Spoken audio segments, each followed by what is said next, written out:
ಚನ್ನಗಿರಿಯಲ್ಲಿ ಗಾಣದಕಟ್ಟೆಯ ಕುಕ್ಕವಾಡೇಶ್ವರಿ petrol bunk ಮಾಲೀಕ ಕಾಣೆಯಾಗಿದ್ದಾರೆ. 10 ದಿನಗಳಿಂದ ಸುಳಿವು ಇಲ್ಲ. ಕುಟುಂಬಸ್ಥರಲ್ಲಿ ಹೆಚ್ಚಿದ ಆತಂಕ. ದಾವಣಗೆರೆ ಜಿಲ್ಲೆಯ ಚನ್ನಗಿರಿ ತಾಲೂಕಿನ ಗಾಣದಕಟ್ಟೆ ಗ್ರಾಮದಲ್ಲಿ ಪೆಟ್ರೋಲ್ ಬಂಕ್ ಮಾಲೀಕರಾಗಿರುವ ವ್ಯಕ್ತಿಯೋರ್ವ ಕಳೆದ 10 ದಿನಗಳಿಂದ ಕಾಣೆಯಾಗಿರುವ ಘಟನೆ ಬೆಳಕಿಗೆ ಬಂದಿದ್ದು ಸ್ಥಳೀಯರಲ್ಲಿ ಆತಂಕಕ್ಕೆ ಕಾರಣವಾಗಿದೆ. ಗಾಣದಕಟ್ಟೆ ಗ್ರಾಮದ ನಿವಾಸಿಯಾದಂತಹ 36 ವರ್ಷದ ಯಶವಂತ್ ಅವರು ಉದ್ಯಮಿಯಾಗಿದ್ದು ಅಲ್ಲಿನ ಕುಕ್ಕವಾಡೇಶ್ವರಿ ಪೆಟ್ರೋಲ್ ಬಂಕ್ ಮಾಲೀಕರಾಗಿದ್ದಾರೆ. ಮಾರ್ಚ್ 20ರಂದು ರಾತ್ರಿ ಸುಮಾರು 8 ಗಂಟೆ ಸಮಯದಲ್ಲಿ ಹೊರಗೆ ಹೋಗಿ ಬರ್ತೇನೆ ಎಂದು ಮನೆಯಿಂದ ತೆರಳಿದ ಅವರು ಬಳಿಕ ಮನೆಗೆ ವಾಪಸ್ಸಾಗದೆ ಕಾಣೆಯಾಗಿದ್ದಾರೆ. ಇವರ ಮೊಬೈಲ್ ಫೋನ್ ಸ್ವಿಚ್ ಆಫ್ ಆಗಿದ್ದು ಕುಟುಂಬಸ್ಥರು ಹಾಗೂ ಸ್ನೇಹಿತರು ಹಲವು ಕಡೆ ಹುಡುಕಾಟ ನಡೆಸಿದ್ದಾರೆ. ಯಾವುದೇ ಸುಳಿವು ದೊರಕಿಲ್ಲ. ಈ ಹಿನ್ನೆಲೆಯಲ್ಲಿ ಪತ್ನಿ ನಯನಾ ಎಸ್ ಅವರು ಚನ್ನಗಿರಿ ಪೊಲೀಸ್ ಠಾಣೆಯಲ್ಲಿ ದೂರು ದಾಖಲಿಸಿದ್ದಾರೆ. ಕಾಣೆಯಾದ ಯಶವಂತ್ ಎಸ್ ಅವರು ಗೌರ ವರ್ಣದವರು. ಸುಮಾರು 5.8 ಅಡಿ ಎತ್ತರ ಹೊಂದಿದ್ದು ಕನ್ನಡ ಹಾಗೂ ಲಂಬಾಣಿ ಭಾಷೆಗಳನ್ನ ಮಾತನಾಡುತ್ತಾರೆ.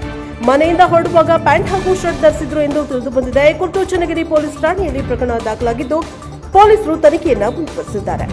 ಈ ವ್ಯಕ್ತಿಯ ಬಗ್ಗೆ ಯಾವುದೇ ಮಾಹಿತಿ ದೊರಕಿದ್ದಲ್ಲಿ ತಕ್ಷಣ ಚನ್ನಗಿರಿ ಪೊಲೀಸ್ ಠಾಣೆ ಅಥವಾ ಮೊಬೈಲ್ ಸಂಖ್ಯೆ 081892228133 ಅಥವಾ 9480803261 ಸಂಪರ್ಕಿಸುವಂತೆ ವಿನಂತಿಸಲಾಗಿದೆ. Bureau report Devaraj K Nellihanklu, NK TV 4 Davanagere.